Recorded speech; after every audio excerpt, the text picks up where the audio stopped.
고대 그리스인들은 왜 이거를 피라미드라고 불렀느냐에 대해서 설이 여러 가지가 있는데 그중에 이제 제일 많이 알려진 설은 뭐냐면 당시에 그리스에서 먹던 음식 중에 빵 내지는 케이크 같은 음식이 약간 피라미스라고 부르는 게 있었대요. 그래서 이게 피라미스 모양이다라고 하다 보니까 뭐라 어떤 노래 부르면서 먹었겠어요. 티라미수 케이크, 티라미수 케이크, 티라미수 케이크.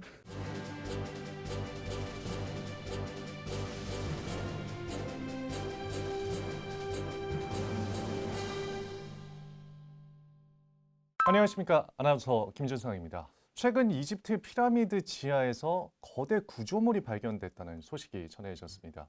파도 끝없이 나오는 이집트 미스터리에 대해 모두 파헤쳐 주실 전문가 두 분 모시고 토론 시작하겠습니다. 안녕하세요. 한국이집트학연구소의 광민수입니다. 이집트학과 이집트 국어학을 공부하고 있습니다. 안녕하십니까. 숭실사이버대학교 환경안전공학과에서 강의를 하고 있고요. 또 과학을 사랑하는 작가로 열심히 오늘도 글을 쓰고 있는 곽재식입니다. 오늘 그 곽재식 작가님, 이집트 이야기는 또 처음이시지 않습니까? 아 그렇군요. 또 어떻게 하다 보니까. 그러니까요. 네. 하지만 또 이집트에 굉장히 관심이 많으시다고 들었습니다. 아 그렇습니다. 네. 다녀오신 적도 있으시다면서요? 제가 보자 한 15년 전쯤에 이집트의 카이로에 네. 무슨 일이 있어가지고 갔다가 그래도 여기까지 왔는데 피라미드는 한번 좀 구경을 하고 가야 되겠다.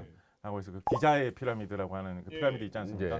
그거를 이제 잽싸게 구경을 하고 온 그런 기억이 있습니다. 어떠셨습니까? 저는 되게 인상적이었던 게 뭐냐면 거기 이제 기자의 피라미드를 보러 가면 그 내려주는 데가 있거든요. 거기 옆에 막 이런 무슨 피자헛 앞에서 내려주더라고요. 피자헛이 맞아요. 피자헛이 뒤에 있어요. 뭐 피자헛하고 뭐하고 예. 그런 패스트푸드점들이 잔뜩 있어요. 피자헛 뭐 무슨 뭐 KFC 맥도날드 쫙 있어가지고 거기 앉아서 먹으면서 이제 피라미드를 보라고. 피자 돌림이군요. 오. 제가 15년 전에 갔을 때 어떤 게 있었냐면 사람들이 거기 사진을 찍고 싶어 하는데 뭐 어떻게 사진을 찍으면 더 멋있겠어요. 거기서 낙타를 타고 사진 찍으면 진짜 끝내주겠죠. 그래서 거기서 낙타를 태워주는 사람들이 있습니다. 뭐 50센트 뭐 이런 식으로 저렴한 가격을 불러요. 그러면 이제 내려달라고 할 거 아니야. 근데 그러면 타는데 50센트 내려올 때 5달러 뭐 이런 식으로 부르는 사람들이 있었어. 그때 당시에. 그러면은 좋은 방법이 있어요. 어떻게 하죠? 낙타를 내가 갖는다 그러면 돼요. 계속 차지하고 있겠다. 그럼 와. 내려줘요. 아니, 팁이네. 아니 사실은 이 곽 작가님의 이야기를 저는 유튜브에서도 많이 네. 봤는데 이렇게 해결하면 되는데 그래가지고 내려오면은 그냥 이제 조금 더해서 주면 돼요. 앞서 말씀드린 대로 기자의 피라미드 아래에서 거대 구조물이 발견됐다는 이야기가 지난달 인터넷상에서 굉장히 뜨거웠습니다. 혹시 어떤 내용인지 두 분 보셨습니까? 근데 지난 한 3월부터 이게 인터넷에서 되게 돌면서 인기를 얻어가지고 우리나라에도 많이 퍼져 있던 이야기인데요. 기자에 가면 이제 피라미드가 되게 크게 눈에 띄는 게 세 개가 일단 눈에 많이 뜨이죠, 그죠? 제일 큰 게 이제 쿠프 피라미드라고 그렇죠. 하고 예. 두 번째로 큰 게 카프리에의 피라미드라고 하는 피라미드가 있는데 이 피라미드의 지하를 조사해봤더니 이상한 게 나왔다라는 그런 이야기입니다. 왠지 여기에 SAR, 사 합성 개구 레이더라는 방식의 레이더를 활용을 해가지고 지하를 탐사를 했다라는 말도 대부분 인터넷에 도는 글에 많이 붙어 있었습니다. 뭐 여기서부터 약간 좀 싸한 느낌이 있죠, 그죠? 사라는 장비를 이용해서 해봤더니 지하에서 엄청난 게 발견이 됐는데 지하에서 깊이가 한 600m, 650m 정도 되는 아주 깊이 내려가는 그런 굵직한 약간 기둥 모양의 그런 구조물이 하나도 아니고 한 8개쯤 피라미드 밑으로 쫙 박혀 있더라. 이게 지하 600m면 우리나라에서 제일 높은 빌딩이 이 잠실에 있는 빌딩이죠. 네, 그게 안 500m 되죠. 좀 넘습니다. 예. 600m가 안 돼요. 근데 그보다 더 깊은 깊이로 피라미드도 가뜩이나 높은데 그 피라미드 자체보다 더 깊은 깊이로 뭐가 지하에 8개씩이나 있다라고 하니까 도대체 이게 뭔가 이런 거를 왜 만들었으면 어떻게 만들었으며 진짜로 이게 있는가 없는가 피라미드의 어떤 역할이나 뭐 그런 게 우리가 상상하는 거를 초월하는 뭔가가 아닐까라는 그런 소문까지 덕지덕지 붙으면서 이게 뭐 세계를 한번 돌았죠. 하지만 지금 곽 소장님께서는 계속 좀 황당하다는 듯이 웃고 계셨어요. 이게 너무 화제가 됐어요. 그래서 저한테 인스타로 DM으로 이 소식이 맞냐고 여쭤보신 분이 진짜 수십 명도 넘고 그 정도로 이거를 어디서부터 어떻게 설명을 해야 될지 되게 난감합니다. 사실 이 내용 자체가 그 내용만 봐도 이거는 가짜 뉴스다 이런 느낌이 확 들어요. 그러니까 이 정도 조사면 논문이 있거나 아니면 논문이 없더라도 아주 짧다고 하더라도 이 연구자들이 직접 작성한 보고서 같은 것들이 나와야 되거든요. 아니면 공식 발표한 무슨 뭐 이런 언론 보도 자료라든가. 근데 아무리 찾아도 그건 확인되지 않아요. 정확하게 이 주장의 출처가 뭔지도 확인하기가 매우 어렵습니다. 조금 더 자세히 살펴보면 예. 이 주장을 한 그 연구자들이라고 언급되는 인물들이 있거든요. 뭐 대표적으로 이탈리아 피사 대학의 코라도 말랑가, 뭐 이분이 박사래요. 근데 이분의 실제 전공은 화학입니다. 놀랍죠. 고고학 당연히 아니고 이집트학 당연히 아니고 뭐 지질학 같은 그런 전공도 아니고 화학이에요. 그런 거 가지고도 좀 느낌이 좀 이상하다 이렇게 생각이 들었었고, 또 하나는 아까 이제 작가님이 말씀해주신 그 사라는 그 레이더. 기술이 고고학 그 조사에서 사용이 돼요. 근데 사는 지하를 조사하는 방법론이 아니에요. 지하를 조사할 수 없어요. 쌓아 가지고는. 뭘 주서요? 지표면을 보는 거죠. 지표면에 어떤 이제 올라와 있는 이 구조물들을 아주 정밀하게 파악하는 기술이거든요. 예컨대 라이다와 함께 사용되는 경우들이 되게 많이 있고요. 그래서 실제로 이런 기술들을 사용해서 잊혀졌었던 누적들이 확인되는 경우는 있어요. 그 남미의 그 정글 속에 있는 마야의 뭐 도시라든가 이런 것들은 이제 지표면에 구조물이 있으니까, 혹은 구조물을 세웠었던 흔적들이 아주 희미하게 남겨져 있는 경우도 이런 방법론을 사용하면은 확인이 되거든요. 사실은 좀 말도 안 되는 얘기인 것 같기는 한데, 저는 궁금한 게 왜 그러면 이집트 정부나 뭔가 이집트의 이 피라미드 관련한 기관들은 아무 얘기도 안 했어요. 했어요? 다 했죠. 예. 뭐라고 얘기했어요? 믿지 말라고.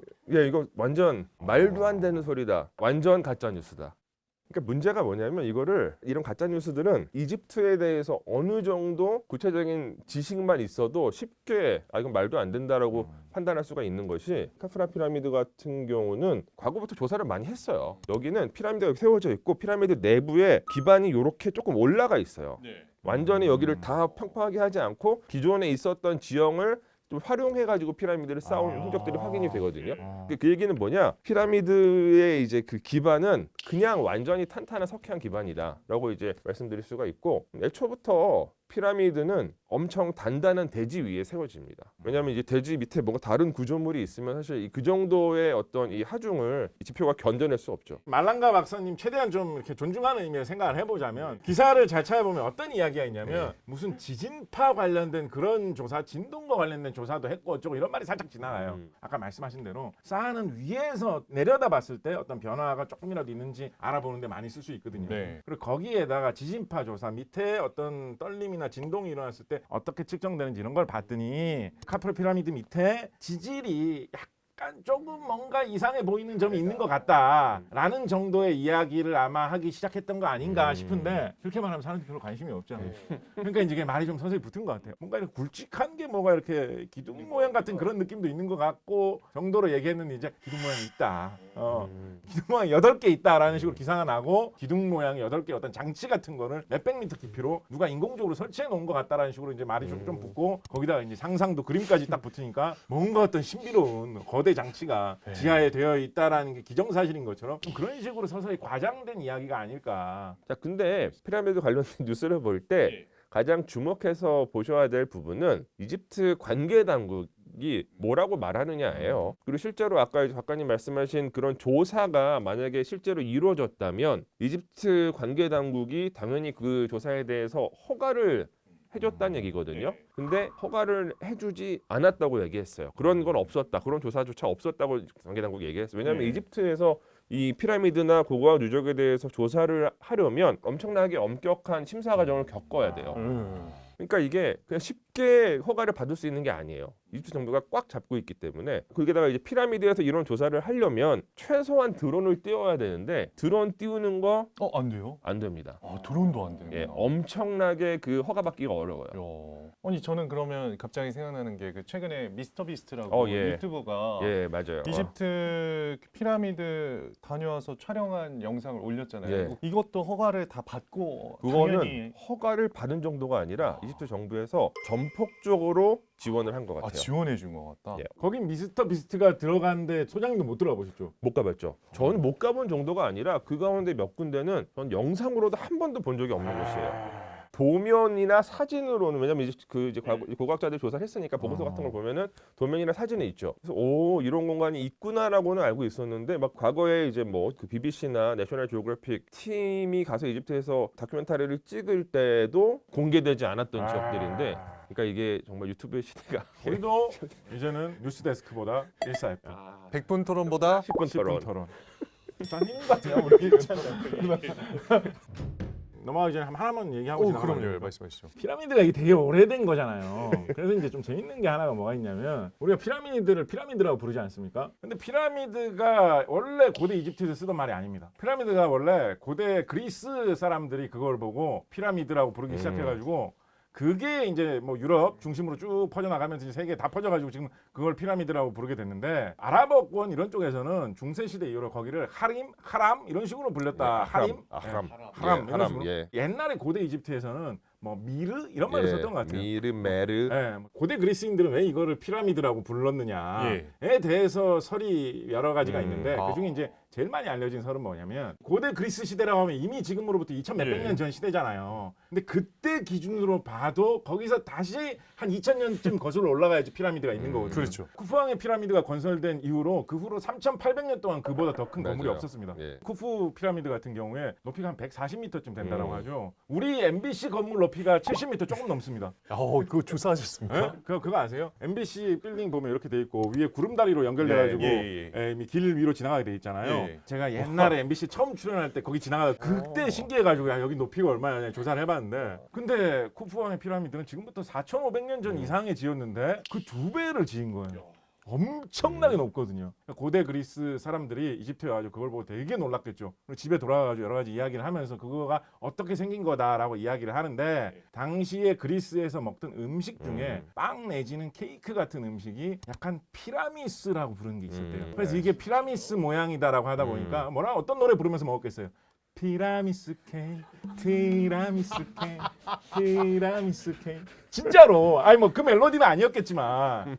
그래서 이거처럼 생긴 거다라고 말 많이 하다 보니까 이 말이 약간 바뀌어가지고 그거의 이름을 그리스에서 부르는 말이 피라미드로 자리 잡게 되었고 그 지금 전 세계에 퍼져가지고 다 피라미드라고 부르는 거예요. 참고로 조선시대 사람들은 피라미드에 대해서 언제 알았느냐, 기록 중에 좀 잘 알려져 있는 기록으로 18세기에 이상봉이라는 분이 중국 청나라의 사신으로 갔다가 청나라에 들어와 있던 벨기에 출신의 페르디난트 페르비스트라는 분이 써놓은 그때 당시 유럽 사람들이 알고 있는 전 세계에 관한 여러 가지 지식들이 막 있는 거예요. 그걸 보고 너무 신기해가지고 이상봉 이분이 이걸 보고 자기 일기에다가 그걸 다 요약을 해서 써놨어. 그래서 그 글을 북원록이라고 하는데 거기에 보면 이집트가 한문으로 에길다라고 돼 있고요. 첨형고대라고 적혀 있습니다. 첨형고대. 그러니까 첨탑 모양의 형태를 가진 높은 대다라는 거죠. 그런 게 저 멀리 서쪽에 에길다라는 나라에 가면 있는데 진짜 크고 멋있다라는 거를 18세기에 써놓은 책을 보고 베껴놓은 그런 글이 지금도 남아서 내려오고 있습니다.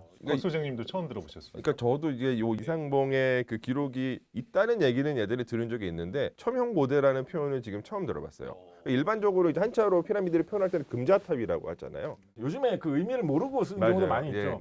피라미드 쌓았다는 피라미드. 뜻이에요. 그렇죠. 그러니까 엄청난 업적이라는 이야기죠. 아니 이 금자탑 얘기하니까 피라미드가 약간 그 황토 색깔 빛깔을 좀 띠고 있고 그렇죠. 이렇잖아요. 근데 사실은 하얀 맞아요. 색깔이었다고 합니다. 이제 이거는 음모론이 아니고요. 실제 고고학적으로도 확인되는 부분인데, 그러니까 피라미드를 일반적으로 만들 때 세 종류의 돌이 사용이 되는데 화강암이랑 일반적인 석회암이랑 하얀색 석회암이 사용이 돼요.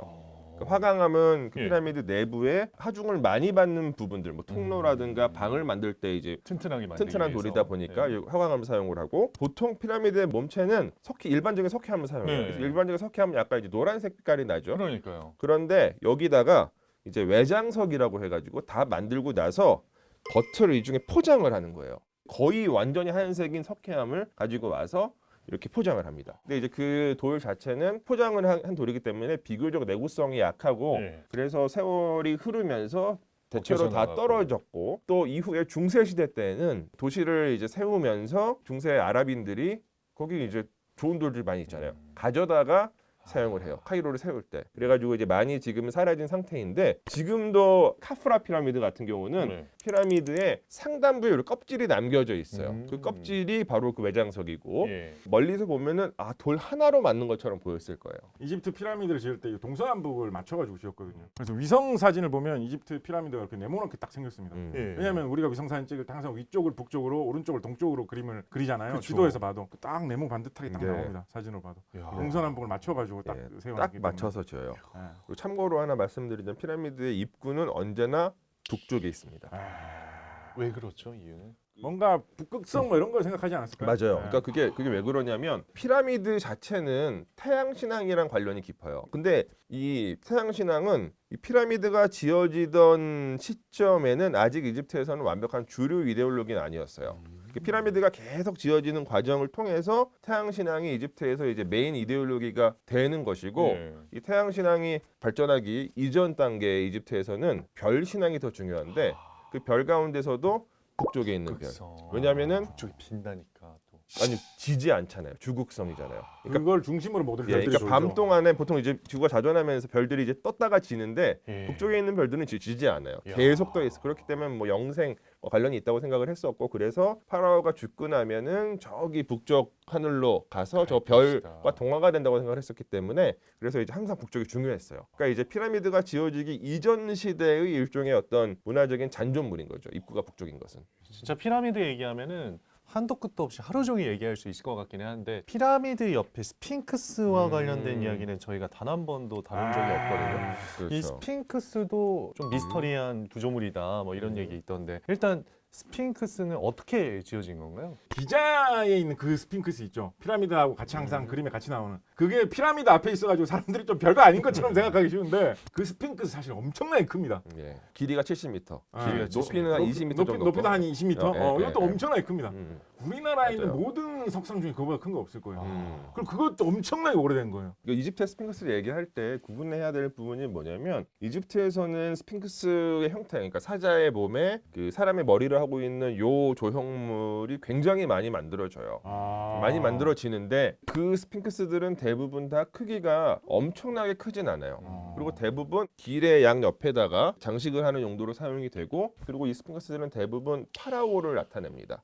그러니까 얼굴이 다 파라오예요. 근데 이제 문제는 그 기자에 있는 스핑크스는 비교할 만한 대상이 없어요. 너무 커요. 그리고 이거는 일종의 하나의 돌산을 깎아가지고 만든 거거든요.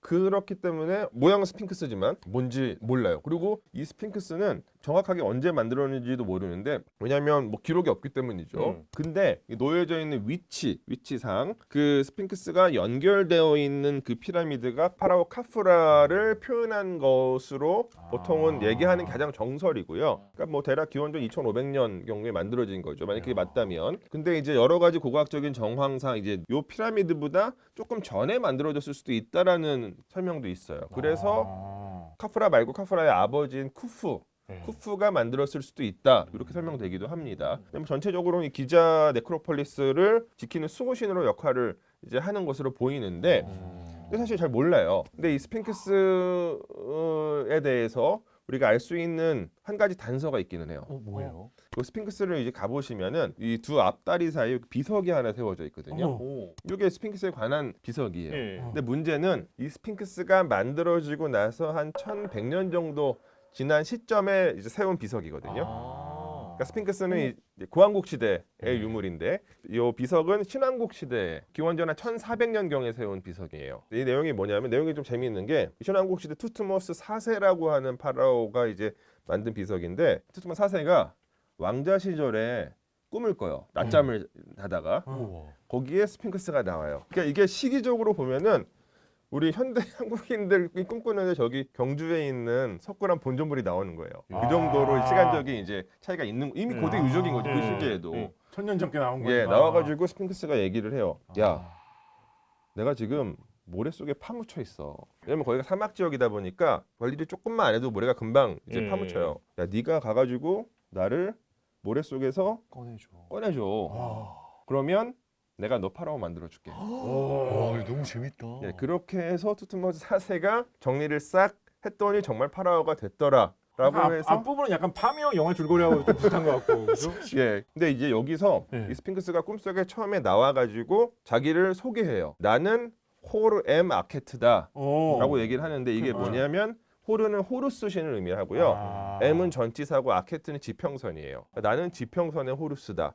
지평선의 호루스라는 거는 태양신이라는 이야기이기도 해요. 그리고 또 얘기해요. 나는 케플이다. 나는 라다. 나는 아툼이다. 라고 설명하는데 이 케플이 라, 아툼이 모두 다 태양신이에요. 케플리는 동쪽에서 지금 막 떠오르는 아주 이른 아침에 젊은 태양이고 라는 지금 저 남쪽에 떠 있는 가장 네. 전성기의 태양. 아툼 같은 경우는 서쪽으로 지고 있는 늙은 태양이에요. 그래서 전체적으로 종합해 보면 나는 태양신이다 라는 이제 얘기를 하는 거거든요. 그리고 이 그 스핑크스 자체가 실제로 정동을 바라보고 있어요.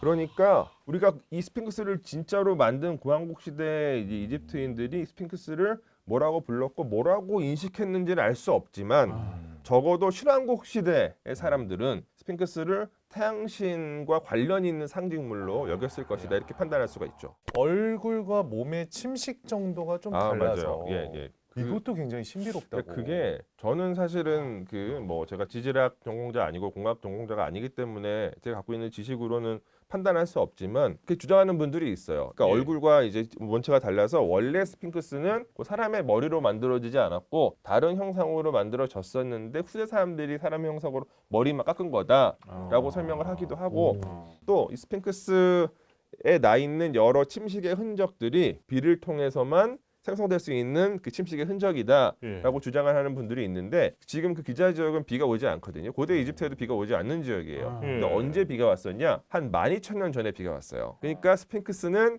피라미드보다 10,000년 이상 전에 만들어진 어떤 구조물이다. 스핑크스가 원래 있었고 그리고 거기다가 파라오들이 피라미드를 만든 거다라고 주장하시는 분들이 있습니다. 근데 지금까지 뭐 그런 설명들이 정설로 받아들여지고 있진 않아요.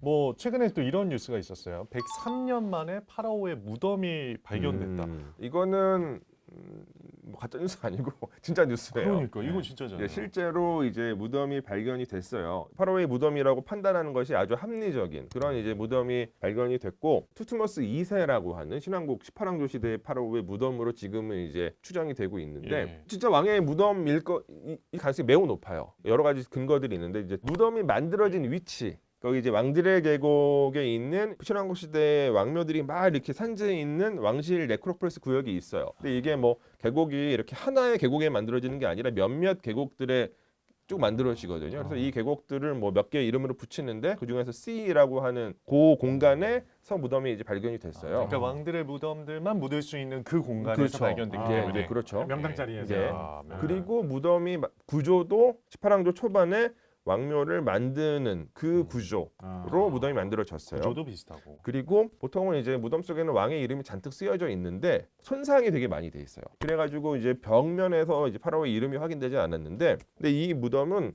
다행히 천장의 일부가 남아 있었거든요. 그래서 천장의 일부가 어떤 모습이냐면 오각형 형태로 별을 그려놓은 모습, 이의 벽화가 조금 남겨져 있었거든요. 근데 이렇게 밤하늘에 별을 그리는 무덤은 왕묘예요. 또 하나.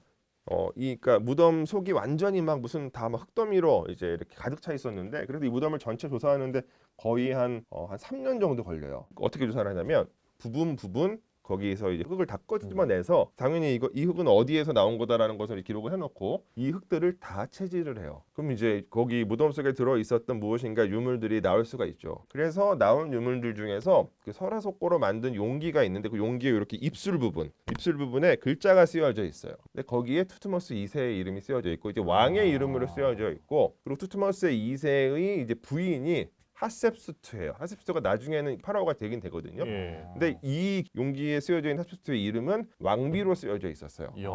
그러니까 이거는 투트모스 2세 시대 거네라고 판단할 수가 있는 것이고, 그러네요. 그래서 이 무덤은 투트모스 2세일 가능성이 매우 높다라고 발굴단이 공식적으로 발표를 했죠. 그런데 이제 문제는 그 언론 보도의 내용이 아주 정확하지는 않아요. 예. 103년 만에 그건 아니에요.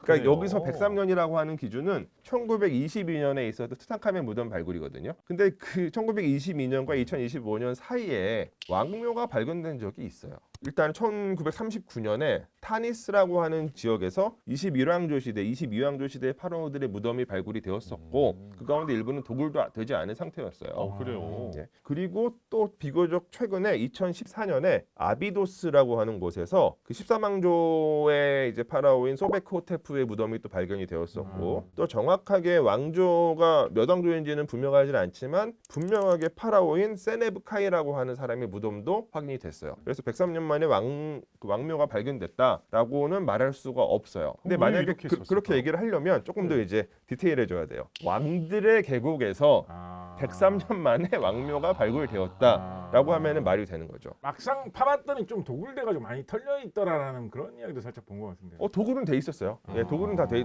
도굴은 다 되어 있고요. 도굴이 당연히 되어 일단 게 기본이라는 뜻이. 기본이죠. 예, 예. 그러니까 도굴이 그렇구나. 안 돼 있으면 그거는 진짜 난리 나는 거. 난리 나는 거예요, 정말. 예, 진짜 저 여기 없을 거예요. 그럼 진짜 예, 저 엄청난 소식이 될 거고. 예. 근데 이제 이게 이렇게 정확하지 않게 보도가 된 것은 뭐 한국의 언론이나 그 해외 언론도 마찬가지예요. 제가 이제 다 조사를 해봤는데 다 정확하지 않거든요. 근원이 있어요. 그 근원적인 이유가 그 발굴 소식을 이제 이집트 관계 당국이 발표를 했어요. 예. 그러니까 언론 브리핑을 한 거거든요. 예. 이 관계 당국이 이런 어법을 썼어요. 과장 어법을 썼어요. 그러니까 엄청난 발굴인데 그 자체로도 더 과장해서 말을 함으로써 전 세계 사람들에게 이집트에 대해서 조금 더 호기심을 부추기고 그 호기심이 언제나 이집트에 대한 여행으로 그렇죠. 이제 이루어지거든요. 근데 이집트 정부 입장에서는 그 여행, 관광업이 국가의 중요한 산업이기 때문에 언제나 이 고고학적인 발굴을 그 관광업이랑 연관지어서 사용을 하려고 노력을 합니다. 그래서 그 과정에서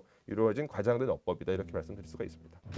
그러면 두 분께서 혹시 좀 기대하시는 이것만큼은 꼭 풀렸으면 좋겠다 하는 이집트의 비밀이 있다면 뭐가 있을까요? 뭐 이를테면 제가 이제 제일 좋아하는 피라미드가 있어요. 제일 좋아하는 피라미드가 그 다슈로에 있는 굴절 피라미드라고. 이렇게 예, 되는 거. 예. 대피라미드 바로 전 세대에 만들어진 피라미드예요. 예. 물론 설명이 되기는 해요. 그렇지만 왜 그렇게 만들었는지 아직 분명하진 않아요. 그리고 또 하나 그 굴절 피라미드는 이제 외부의 경사각도 이중으로 되어 있지만 내부 구조도 이중으로 되어 있어요. 제가 아까 피라미드 입구 어느 쪽에 있다고 말씀드렸죠? 북쪽에 있다고 하셨죠. 북쪽에 있다고 말씀드렸죠. 예. 북쪽에 있어요. 예. 근데 얘는 서쪽에도 있어요. 응? 입구가 두 개예요.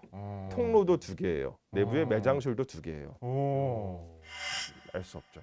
물론 이제 저는 나름의 이론을 갖고 있고 제가 뭐 거기에 대해서 한 65% 정도의 확신을 갖고 있는 거고 그 확신이 한 90% 정도 됐으면 좋겠다. 예, 이렇게 생각하고 있습니다.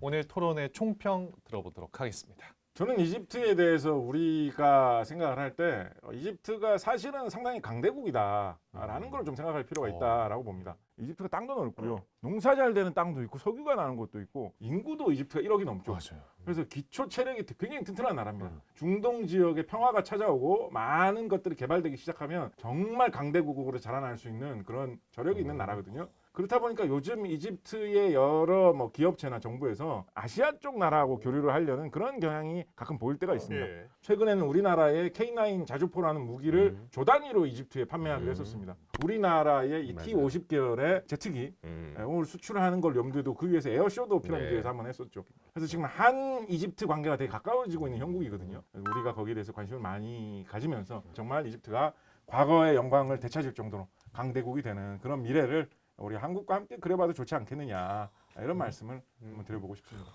지금 곽 작가님께서는 중요한 얘기들을 많이 해주셨는데 사실 올해가 되게 중요한 해예요. 올해가 한국과 이집트의 수교 30주년을 합니다. 그래서 관련된 행사들이 계속해서 있을 예정이에요. 올해. 대표적으로는 이제 제가 자문으로 참여하고 있는 전시가 있습니다. 그 5월부터 5월 1일부터 시작이 되고요. 예. 파라오의 이집트라고 하는 전시인데 이집트에 직접 가보시지 않은 상태로도 이집트를 어느 정도 감각적으로 경험하실 수 있는 그런 전시이니까 이집트를 더 잘 알게 되는 방법이기 때문에 뭐 이집트를 직접 가시는 게 제일 좋지만 뭐 여건이 안 되실 때는 그런 전시들을 통해서 이집트를 간접적으로 경험해 보시는 것도 좋을 것 같다. 그렇게 경험을 하시다 보면 이 카프라 피라미드 지하에 뭐 600m짜리 구조물이 있다 이런 가짜 뉴스는 쉽게 걸러내실 수 있을 겁니다. 네, 오늘은 이집트의 미스터리에 대한 이야기 정말 최신판으로 한번 다뤄봤는데요. 저희는 다음 주에도 더 재미난 소식으로 돌아오도록 하겠습니다. 오늘도 10분 토론 시청해주셔서 고맙습니다.